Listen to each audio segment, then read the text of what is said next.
Muito bem, bom dia a todos. Eu quero continuar este assunto importante do duplo propósito da encarnação, o propósito de Deus na vida do Senhor Jesus Cristo neste mundo.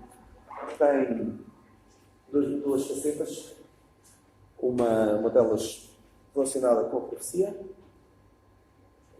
relacionada com a nação de Israel, e outra relacionada com o mistério, revelado a Paulo, e relacionado com a Igreja, com a nossa esperança celestial. E, portanto, nós identificamos estas diferenças. Caso contrário, iremos ter uma compreensão das Escrituras que nos pode conduzir a eles. Quem não compreende isto pode errar muito, pode errar pouco. Pode errar tanto ao ponto de dizer que a salvação é pelas obras, e peguem passagens bíblicas que apontam para isso. Nós já no ano passado falámos um pouco sobre isso. E pode dizer que está na Bíblia. Tem sido dito por algumas pessoas que, e eu concordo em grande medida, que a fonte de muitas heresias, das maiores heresias, e possivelmente as heresias mais perniciosas, já vão perceber porquê, é ser bíblico, mas não ser dispensacional. Ou seja, ir à Bíblia, bem, está escrito, mas não ser dispensacional. Ir buscar passagens que não nos dizem diretamente respeito, dizem respeito a um povo diferente, a uma esperança diferente, a um programa diferente, a uma maneira de agir de Deus para com um homem diferente. Então nós temos estado nas últimas semanas, já começamos há 2 semanas, a falar de um só batismo. Nós lemos um só batismo. Onde é que nós lemos? Efésios 4:4. Eu até queria ter dito hoje essa passagem, mas talvez diga para a semana, já que o irmão Duarte estava a incentivar os mais velhos. Não é que eu seja dos mais velhos, mas estava a incentivar os mais velhos a dizerem versículos também. Eu gostava de ter dito esta passagem porque acho que é uma passagem importante, que pode ser que eu decore durante esta semana. Efésios 4, nós lemos: rogo-vos, pois eu, o preso do Senhor, que andeis como é digno da vocação, como fostes chamados, com toda a humildade e mansidão, com longanimidade, suportando uns aos outros em amor, procurando guardar a unidade do Espírito pelo vínculo da paz.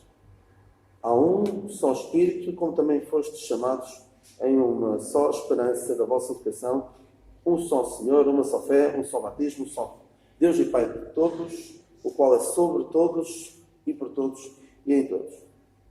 Uma coisa que eu não quero fazer com esta passagem é ficar só a um só batismo e depois esquecer todo o resto da passagem, fazer aqui um cavalo de batalha por causa do batismo, como já foi dito, que deu origem a vários entendimentos e zangas entre irmãos, porque se nós nos focarmos a um só batismo e depois nos esquecermos de suportarmos uns aos outros em amor, longanimidade, mansidão, humildade, procurando guardar a unidade do Espírito pelo vínculo da paz. Alguns que esquecem tudo isto e focam só nesta questão de um só batismo. De facto, há um só batismo. Mas eu tenho estado a falar de quantos? Quantos é que eu disse que vou falar? Alguns têm um papelinho ainda, que eu dei há 2 semanas. Quantos batismos é que eu quero falar? 6 batismos. 3 batismos do Senhor a identificar-se connosco, porque a palavra batismo está intimamente ligada, não com água, mas com identificação. Quando algo é batizado em algo, quando um objeto é batizado noutro, ele é identificado. Isso acontece, por exemplo, na água. Se eu pego uma esponja e a coloco dentro da água, ela fica identificada com a água, fica completamente identificada com a água.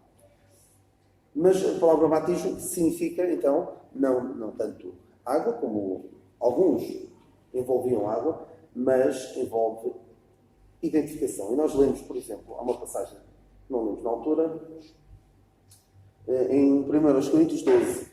1 Coríntios 12.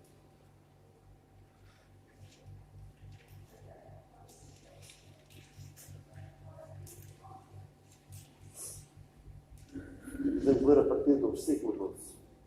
Porque assim como o corpo é um e tem muitos membros, e todos os membros sendo muitos são um só corpo, assim é Cristo também, pois todos nós fomos batizados em um Espírito, formando um corpo, quer judeus, quer gregos, quer livres, e todos temos bebido de um Espírito. Outra passagem ainda, em Gálatas 3. Gálatas 3, 26 e 27.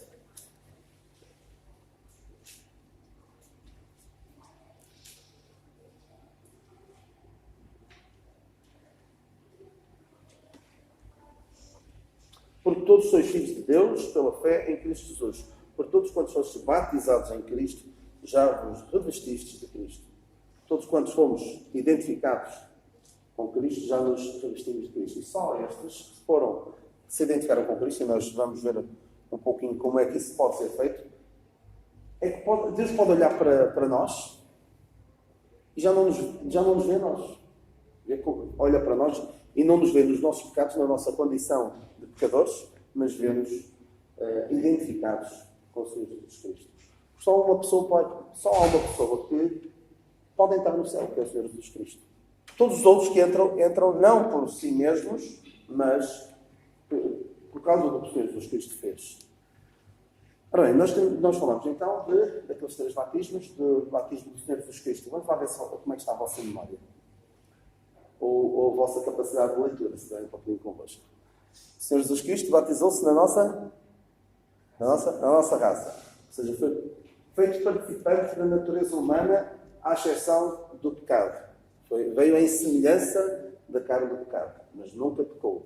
Ele disse: qual de vocês me convence de pecado? Pilatos disse: não vejo nele culpa alguma. Nós sabemos que ele nunca pecou, porque se tivesse pecado, a sua morte não teria valor algum para qualquer um de nós. Vemos como ele se identificou connosco também na nossa culpa, porque ele não tendo pecado foi até ao Rio Jordão para ser batizado por João Batista, o batismo para confissão e arrependimento de pecados, algo que ele não precisava. Daí João ter inicialmente recusado batizado, opunha-se, não é? Ele disse: deixa por agora para cumprir toda a justiça. Ele estava a identificar-se connosco na nossa culpa, não porque ele precisasse de ser batizado, porque ele não tinha pecados. E depois falámos um pouco mais sobre isso na última sessão, sobre o batismo do Senhor Jesus Cristo na nossa morte. Ele fala em Lucas 12,50, importa-me ser batizado com um certo batismo e como me angustio até que venha a cumprir-se. E este é o batismo na nossa morte. Ou seja, ele identifica-se connosco na nossa morte. Ele é nosso, nós ainda hoje cantámos sobre isso, creio eu, é o nosso substituto, exatamente. É o nosso substituto. Morreu no nosso lugar. E tem sido feita a analogia, e corretamente, entre o carneiro que Abraão matou, certo? Carneiro que Abraão matou, por assim dizer, em lugar de Isaac. Só que na cruz, o filho, enquanto que houve um substituto para o filho de Abraão, o Senhor Jesus Cristo, que era o Filho de Deus, não houve substituto para ele. Não houve ali um momento em que os céus se abriram e uma voz se ouviu: para, não faças mais mal. Não houve este mudar da história, não houve. Ele esteve ali como nosso substituto e não foi encontrado um substituto para ele, porque não há mais ninguém que pudesse realizar esta obra da redenção. E nós até costumamos cantar: não foi encontrado mais ninguém na vasta criação capaz de realizar a nossa redenção. Eu costumo dizer que eu sei que estou a ficar velho quando começo a gostar muito, muito dos hinos e cânticos. é um pouco sintoma do passar da idade, mas tem grandes verdades e ajuda-nos. Claro que o ideal é que nós compreendamos as verdades bíblicas e saber o que a palavra de Deus diz, mas por vezes há certos cânticos que contêm estas verdades absolutamente fundamentais, baseadas na palavra de Deus. Então o Senhor Jesus Cristo tinha nascido na raça humana, tinha sido contado com os transgressores na confissão dos pecados e agora é contado entre os transgressores no pagamento da sua pena, morrendo na cruz entre os ladrões para aniquilar o pecado pelo sacrifício de si mesmo. A sua identificação connosco na cruz, era o tal batismo sobre o qual ele dizia: como me angustio até que venha a cumprir-se. Disse também: agora a minha alma está perturbada. Meu Pai, se é possível, passa de mim este cálice. E nós já ouvimos tantas vezes estas passagens, já ouvimos tantas vezes esta história, já vimos filmes, podemos tornar-nos até um pouco insensíveis.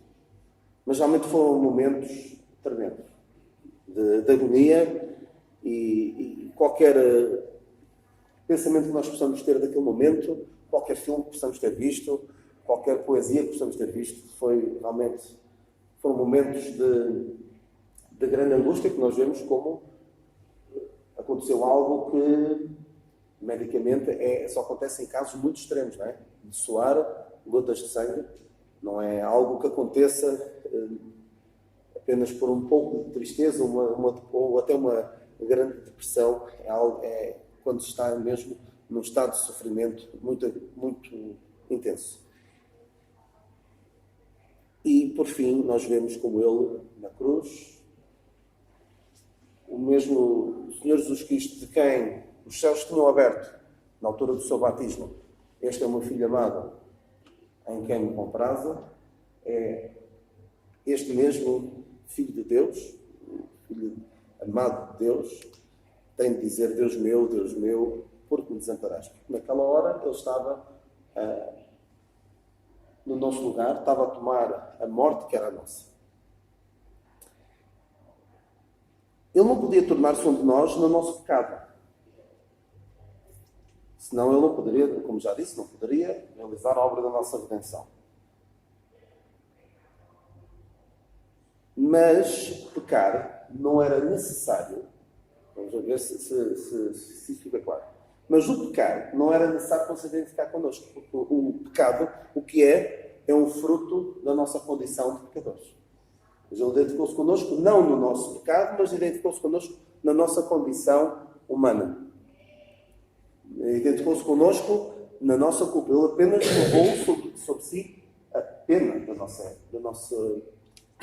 a pena do nosso pecado. Não se identificou connosco no nosso pecado, mas identificou-se connosco na nossa culpa. Ou seja, levou a pena, mas não o que levou a ser necessária esta pena. Não se identificou connosco pecando, mas levando sobre si o castigo dos nossos pecados. Isso é importante. Não podemos, de forma alguma, pensar que ele, de alguma forma, pecou. Isso é uma heresia total. E não podemos ceder nessa questão. E, como é que já disse isso? É triste que muitas pessoas olhem para o Senhor Jesus Cristo e quase que passam completamente ao lado do essencial da sua vida neste mundo. O essencial da sua vida neste mundo é Cristo Jesus veio ao mundo para salvar. E veio salvar quem? Os pecadores. Depois eu quero falar um pouco sobre isto mais à frente. Mas veio ao mundo para salvar os pecadores. De que forma? Morrendo. Como o apóstolo diz mais à frente, que ele se deu. Nós lemos isto em 1 Timóteo 1,15. Vamos lá rapidamente. 1 Timóteo 1,15. Esta é uma palavra fiel e digna de toda a aceitação. Que Cristo Jesus veio ao mundo para salvar os pecadores, dos quais eu sou o principal. E depois mais à frente, quando ele diz que só há um só Deus, um só mediador entre Deus e os homens, isto no versículo 5 do capítulo 2, e diz: o qual se deu a si mesmo em preço de redenção para servir de testemunho a seu tempo. Nada valeria o Senhor Jesus Cristo ter vindo a este mundo, ter vivido a vida que viveu, ter ensinado o que ensinou e a seguir morrer como qualquer um de nós. Teria sido uma vida, teria sido mais um grande rabi que tinha existido e que tinha ensinado coisas muito interessantes, mas temos um Salvador que é completamente diferente. Temos alguém que não vê este mundo apenas para ensinar e para viver, mas vê este mundo para morrer. E felizmente nós podemos, eu não sei ao certo se sabe, ou se é apenas uma questão de turismo religioso, provavelmente alguns poderão dizer, olha, este é o túmulo do Senhor Jesus Cristo. Mas ninguém pode dizer, olha, estão aqui os restos mortais do, entre aspas, fundador da nossa religião. Não está. Todos os outros têm, não é? Todas as grandes religiões podem apontar, tirando os judeus. Os judeus não têm o túmulo de Moisés. Deus tratou do assunto de maneira a que não houvesse lugares de peregrinação para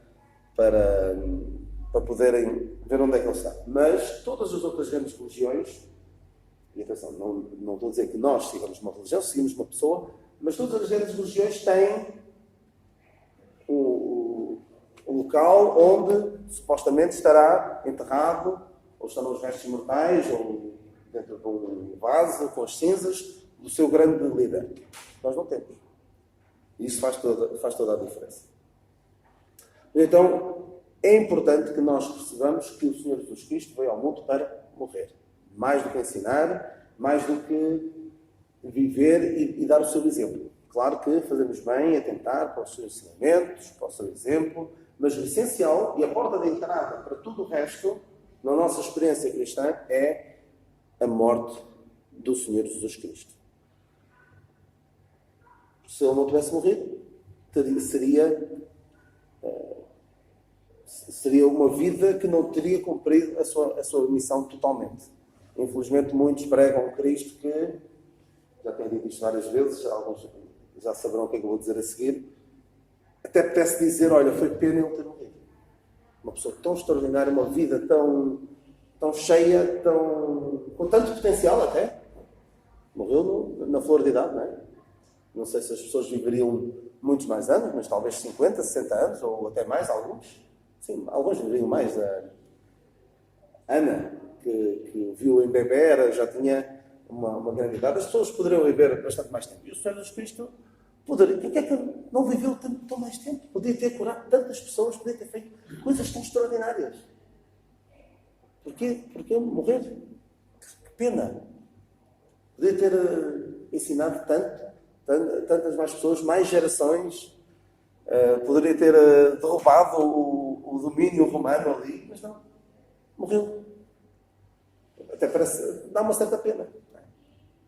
Mas nós, claro que quando vemos filmes ou retratos, ou o que seja, sobre a morte de Jesus Cristo, claro que não vamos ficar insensíveis. Mas devemos perceber o que é que ele estava ali a fazer. E devemos ser bem claros em mostrar aquilo que ele está a fazer. E não tarda muito. Apesar do Natal ter sido há pouco tempo daqui a nada, Santo da Páscoa, não é? E é bom que, quando chega a altura da Páscoa, nós percebamos o que é. Apesar de mesmo esta festa, chamada festa, estar completamente desvirtuada, e também é uma segunda festa da família, não é? As pessoas juntam-se em família e tal, esquecendo por completo o significado, é? Que é muito mais óbvio e mais bíblico. Ou seja, porque o nascimento do Senhor Jesus Cristo não foi naquela altura e não temos nenhuma instrução para assinalar o nascimento do Senhor Jesus Cristo, mas a sua morte, a sua ressurreição, isso é que é essencial, a fulcral na nossa fé. O mundo desvirtua isto. E nós devemos também aproveitar a Páscoa para apontar para aquilo que ele veio fazer.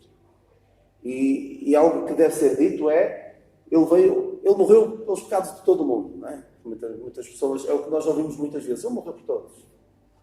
E quando as pessoas dizem morreu por todos, estão de certa forma a fazer o quê? A diluir a sua culpa. Morreu por todos. Mas Paulo diz isto muito claramente, já estou crucificado com Cristo, e vivo não mais eu, mas Cristo vive em mim.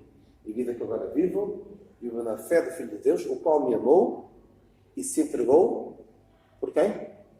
Por mim. É algo pessoal. Não deve ser algo que nós vejamos como um facto meramente histórico e que é por toda a gente. Nós devemos olhar e ver que foi por mim. Crer que Cristo morreu, isso é história. Crer que Cristo morreu e morreu por mim, isso é salvação. E é esta experiência que qualquer um deve ter e é sempre onde é que podemos ter esta experiência de compreensão, é, por assim dizer, espiritualmente, no Calvário. O Senhor Jesus Cristo fez tudo. Fez tudo isto. Aqui acho que não gostamos de cantar esta música. Tudo Cristo já tem feito. Não conhecem esta? Tudo Cristo já tem feito e com perfeição. Deus, com isso satisfeito, dá-nos salvação. É só com base naquilo que Cristo já fez de uma forma completa que Deus agora pode oferecer-nos a contrapartida. Contrapartida a tudo isto que o Senhor Jesus Cristo fez, ao identificar-se com a nossa raça, culpa e morte, agora é, por assim dizer, o reverso da medalha.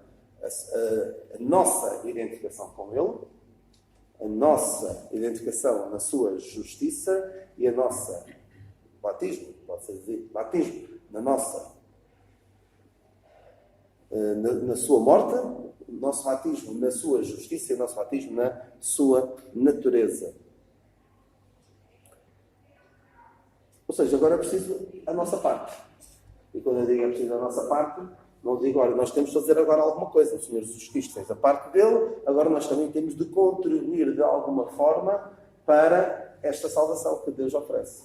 De maneira nenhuma. Não vamos estar aqui de forma implícita a injetar obras para a salvação. Não é? Como alguns fazem, agora tens de vir cá à frente, agora tens de fazer isto, tens de fazer aquilo, tens de fazer boas obras para mostrar a tua gratidão para com Deus, para que Deus te possa salvar. Não.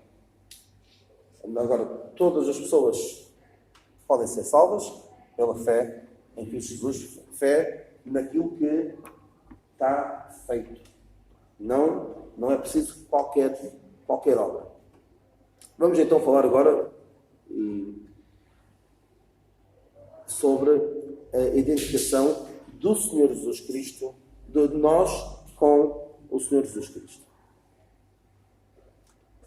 E como é que nós podemos ser batizados em Jesus Cristo? Nós já lemos essa passagem da semana passada, em Romanos 6. Todos quantos fostes batizados em Cristo, fostes batizados na sua morte. Lemos isso em Romanos 6. Vamos lá rapidamente. Romanos 6.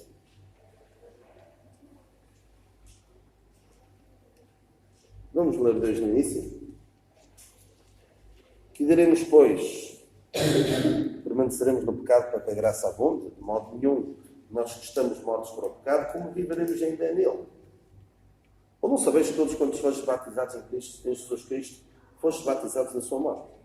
Só que fomos sepultados com ele pelo batismo na morte, para que, como Cristo ressuscitou dos mortos pela glória do Pai, assim havemos nós também em novidade de vida e por aí fora. Então, nós podemos ser batizados em Cristo, identificados com Cristo, e depois toda uma série de bênçãos espirituais que nós vamos andar aqui toda a vida, não vamos compreendê-las totalmente, vamos ter toda a eternidade para perceber o quão abençoados fomos e somos e seremos. Mas tudo isto só pode acontecer se formos batizados na sua morte. O que é ser batizados na sua morte? É quando olhamos para a cruz e vemos ali não a morte dele, não a morte de alguém que mereceu, como os outros, ser crucificado, mas vemos ali o nosso pecado castigado em Jesus, como diz o Pedro, que foi ali, foi na cruz, onde um dia eu vi o meu pecado castigado em Jesus. Foi ali pela fé, meus olhos abri e agora me alegro em sua luz. Já são muitas citações de cânticos, não é? Uma só exposição, não é? E nós vemos, não necessariamente desta maneira que estou agora a falar, mas vemos um pouco isso e vemos toda a humanidade dividida em duas pessoas. Que duas pessoas é que são, por assim dizer, uma representação de toda a humanidade em relação à crucificação do Senhor Jesus Cristo? Os dois ladrões. Os dois salteadores. Não eram o bom e o mau, eram os dois maus. Eram ambos maus. E o que fez a diferença entre um e outro não foi um ser menos mau do que o outro. Um só violou, o outro só, entre aspas. Um violou, mas o outro matou. Portanto, aquilo não era tão mau e por isso é que Deus se apiedou dele. Não foi nada disso. Eram os dois igualmente maus. Mas houve um que disse, basicamente, vamos ver que agora está-me a escapar exatamente as palavras que eles disseram. Se tu és o Cristo, salva-te a ti mesmo e a nós. Lemos isso em Lucas 23. E outro, tu nem ainda temes a Deus, estando na mesma condenação. E nós, na verdade, com justiça, porque recebemos o que os nossos feitos mereciam, mas este nenhum mal fez. Senhor, lembra-te de mim quando entrares no teu reino. Não é, ele não compreendia naquela hora tudo aquilo que estava a acontecer ali ao lado dele. Numa cruz ao lado, não é? Alguns dizem que foi tudo na mesma cruz. Alguns vêm com umas ideias, parece que têm necessidade de inventar algo sobre a Bíblia para se destacarem. Na Páscoa passada houve alguns irmãos nossos que vinham com essas teorias de que o Senhor Jesus Cristo foi crucificado e os outros dois na mesma cruz, um à direita e outro à esquerda. Eu não vejo que benefício traga uma discussão dessas. Mas então, um deles que estava ao lado, estava a assistir, não sabia, mas estava a assistir à maior obra alguma vez realizada, a obra da nossa redenção, através daquela morte do Senhor Jesus Cristo. Deus poderia remir todos aqueles que pela fé se chegam a Deus. Pode salvar, como diz o apóstolo aos Hebreus, pode salvar perfeitamente todos que se chegam pela fé a Deus. Então ele percebeu, ele não merece estar ali. Nós merecemos. Nós merecemos estar aqui.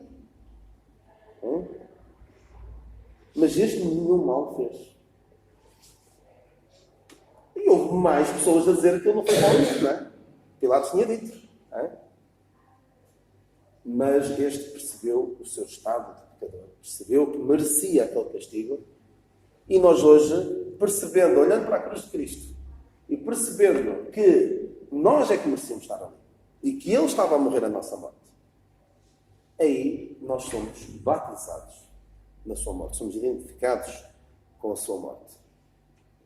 Nós temos de ir ao Calvário, espiritualmente falando, não é ir lá nas viagens que se fazem turismo religioso. Quem quiser ir, vá. Eu não tenho muita vontade, porque aquele país nunca vai estar em paz, enquanto não for o Senhor a colocar ali a dominar. Portanto, não tem assim grande interesse aí. Mas é preciso ir ao Calvário, espiritualmente falando, e dizer: esta não é só a morte. A Bíblia diz: a alma que pecar, essa morrerá. Não é? Ezequiel 18:4. O pecado, sendo consumado, gera a morte. Tiago 1:15. O salário do pecado é a morte. Mas ele não é pecador. Ele está a morrer a minha morte. E o meu desejo, sinceramente, é que qualquer um que aqui está, mais novo ou mais velho, que tenha uma perspectiva de viver mais tempo ou menos tempo, que se sinta menos pecador ou mais pecador, precisa de perceber isto. Senhor Jesus, aquela morte não era a tua dívida, era a minha. Eu creio e com gratidão aceito o teu amor e a tua graça, reconhecendo como meu Senhor e Salvador. Isto é a experiência mais extraordinária que alguma vez podem viver. Há pessoas que percorrem quilómetros, investem milhares ou milhões de euros para terem experiências.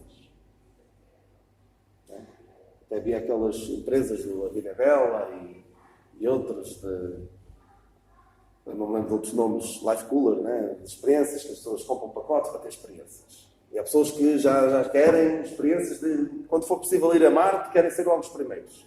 E isso custa milhões de euros. Experiências. Investem. E a experiência mais extraordinária que uma pessoa pode ter, mais do que qualquer coisa que possam imaginar, é esta experiência.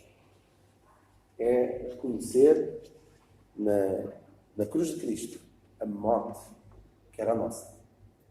Reconhecer no Senhor Jesus Cristo o Salvador que nós não merecíamos. Nós merecíamos a condenação, mas o Salvador que só podia ser Ele. E Deus fez tudo isto por nós. E o que é que podemos dizer quanto a isto? A coisa mais extraordinária que pode acontecer. E nós, tantas vezes, a começar por mim, somos indiferentes, somos negligentes em valorizar isto. E tantos milhares de milhões de pessoas olham para a cruz de Cristo e não lhe diz nada. Não, são insensíveis. E isto é a maior afronta que se pode fazer. As pessoas muitas vezes ficam chocadas se nós dissermos algo como Deus pode salvar o maior assassino que se arrependa, mas tu não aceitas esta obra redentora de Deus, vais estar para sempre afastado de Deus, perdido por toda a eternidade. As pessoas ficam chocadas. Não é? Mas eu digo sinceramente, eu não sei o estado espiritual dessa alma, que já partiu, mas um exemplo claro é a Madre Teresa de Calcutá, que é vista como, não sei se é santa ou anda lá perto. Mas eu tenho de dizer, se ela não reconheceu na obra de Cristo o único meio pelo qual se pode reconciliar com Deus, não posso dizer que ela está com Deus. Neste momento. Não posso dizer. Tenho de dizer, não está. Não é dizer. Não está mesmo.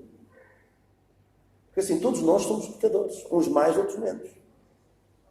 Uns com chagas mais podres, outros com chagas menos podres. Mas ninguém pode pensar que os meus trapos de imundícia não estão tão putrefactos como os do outro. Por isso, estou um bocadinho melhor. Portanto, Deus há de se apiedar de mim. Isto é tudo uma questão de com quem é que nós nos estamos a comparar. Se eu me comparar com alguém que é devasso, profano, caluniador, mentiroso, roubador, eu vou ser sempre melhor em comparação, não é? Eu gosto, vou dizer, não é isso, eu gosto de andar com pessoas mais, por exemplo, jogar a bola com pessoas mais velhas, sinto menos mal, não é? Sim. Porque consigo acompanhá-la melhor, ou gosto de andar com pessoas que sejam mais gordas do que eu para me sentir mais magro. Mas não deve ser assim. Devemos comparar, em termos espirituais, devemos comparar com a perfeição, com aquilo que é perfeito. Comparando com aquilo que é perfeito, eu sou um imperfeito. Sou um pecador. Há até quem diga que nas religiões dos gregos e dos romanos havia aqueles deuses todos, não é? E aqueles deuses faziam coisas que não lembram ao diabo, não é? Era o Júpiter, não é? Que tinha um filho bastardo, não era eu. O Júpiter tinha a sua mulher, sabes? Júpiter, podia ser que soubesse. Júpiter tinha uma mulher, mas ou eram os Zeus, já não sei, eu não faço isso. E Deus tinha bastardos. Sim, eram os Zeus, que um deles era o Aquiles, não era? Sim. O Aquiles era o filho bastardo de... Ou seja, o próprio Deus deles era infiel à sua mulher. Portanto, eles tinham deuses assim, para não se sentirem tão mal. Olha, até os deuses fazem estas coisas, portanto, nós não estamos assim tão mal quanto isso. Mas é com o Deus perfeito que nós nos vamos comparar. Comparando com Ele, ninguém está bem. E todos precisam. A grande tragédia humana é que milhares de milhões de pessoas não sentem necessidade desta salvação. Ainda há bocadinho eu disse que queria falar sobre isso. Ainda há bocado eu disse que Cristo Jesus, Paulo escreve, Cristo Jesus veio ao mundo para salvar. E eu até, quando falei dessa passagem aqui no estudo bíblico, no ano passado, disse que, imaginem, alguém que está a ler a Bíblia pela primeira vez e a sua página acaba em Cristo Jesus veio ao mundo para salvar. E depois tem de virar a página. E fica mesmo à espera de quem é que ele veio salvar? Os pecadores. Gostava que ele viesse salvar os bons, os não tão maus. Não é? Mas a palavra de Deus diz claramente quem é que ele veio salvar. Veio salvar os pecadores. Porque os que não são pecadores, lá está, não precisam. Não precisam de Salvador. E o Senhor Jesus Cristo até diz, há mais alegria nos céus por um pecador que se arrepende do que por 99 justos que não necessitam de arrependimento. E os 99 justos que não necessitam de arrependimento não são os salvos. São a esmagadora maioria das pessoas que nem sequer sentem o seu estado de pecador.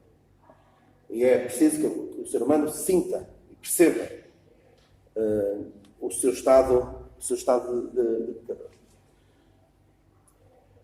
Outra passagem que também gosto de citar neste contexto é em Romanos 3, Romanos 4. Em Romanos 4.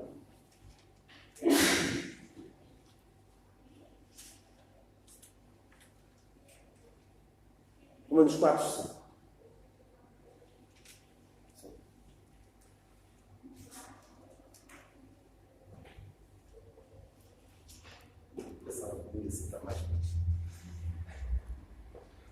Romanos 4, 5. Mas aquele que não pratica, mas crê naquele que justifica quem?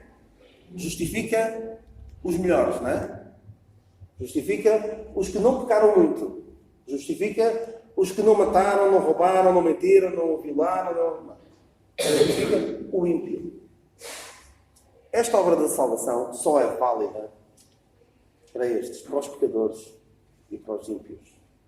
A sua fé é entrada como justiça. Não há esperança alguma, o Evangelho não dá esperança alguma para aquelas pessoas, e sinceramente isto custa-nos.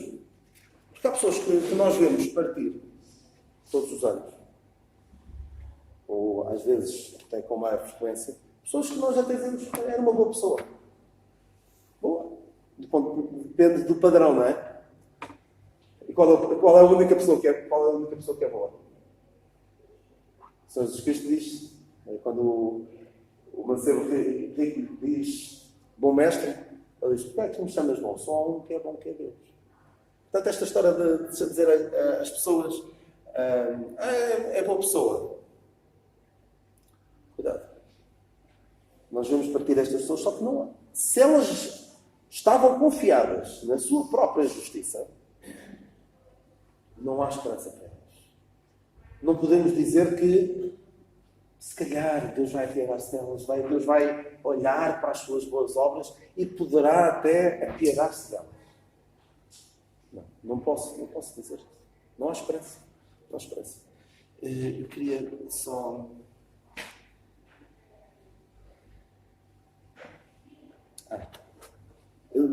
Ainda há bocado citei uma das estrofes, mas há uma estrofe do hino 46 que diz: mas um dia senti meus pecados e vi sobre mim o castigo da lei.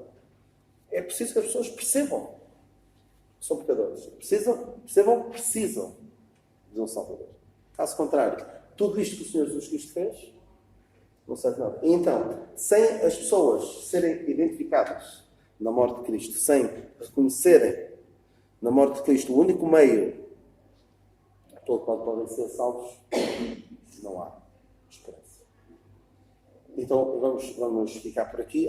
Se calhar alguém pode ter algum pensamento, e só terminar com um pensamento. Se não houver ninguém queira dizer algo, fiquemos com este pensamento. O Senhor Jesus Cristo identificou-se connosco, daquela forma que nós vimos, identificou-se, por fim, na nossa morte. E agora, a porta de entrada para a maior experiência que vocês poderão alguma vez ter, mais do que pessoas, como eu disse, as pessoas buscam experiências em tudo, adrenalina, sexo, drogas, álcool, religião, experimento. No futebol, grandes experiências. Mas esta é a experiência mais extraordinária que alguém pode viver. E é uma experiência que não só vai... É mesmo a maior experiência. Começa agora e acaba quando? Nunca acaba, não é? Vamos experimentar, vamos por toda a eternidade desfrutar destas bênçãos e vamos passar toda a eternidade com aquele que nos amou e nos amou não, me amou e se entregou a si mesmo para mim. E espero que seja esta experiência de cada um de vocês. Não deixem para outro dia, não desvalorizem isto. Porque desvalorizar a obra de Cristo é a maior afronta que se pode fazer a Deus. Isto é insensível àquilo que Cristo fez por ti. Tomou o teu lugar, morreu a morte do Messias. E digo sinceramente, não gostava de estar no lugar dessa pessoa. Mesmo. Pode pensar, isto é apenas conversa fiada, não interessa. Digo sinceramente, é uma afronta. É zombar da cruz de Cristo. É ser inimigo, eu já falei disso aqui numa terça-feira, dos inimigos da cruz de Cristo. Ser inimigo da cruz de Cristo não é calcar a cruz de Cristo, não é o objeto físico em si, mas a obra que Cristo realizou. E há várias formas de ser inimigo. Não é só ser um ateu militante, não é só ser um detrator da fé cristã. Basta isto. Basta olhar para a cruz de Cristo e dizer: não, eu não preciso. Há uma imagem que eu costumo partilhar na altura da Páscoa, que é o Senhor Jesus Cristo crucificado, mas quem se vê-se o Senhor Jesus Cristo crucificado de costas. E vê-se uma pessoa a passar e diz: não, obrigado, eu estou bem como estou. E isso milhares de milhões de pessoas fazem ainda hoje em dia. Eu espero que o meu Deus que está continue a resistir a este amor de Deus. Somos abençoados.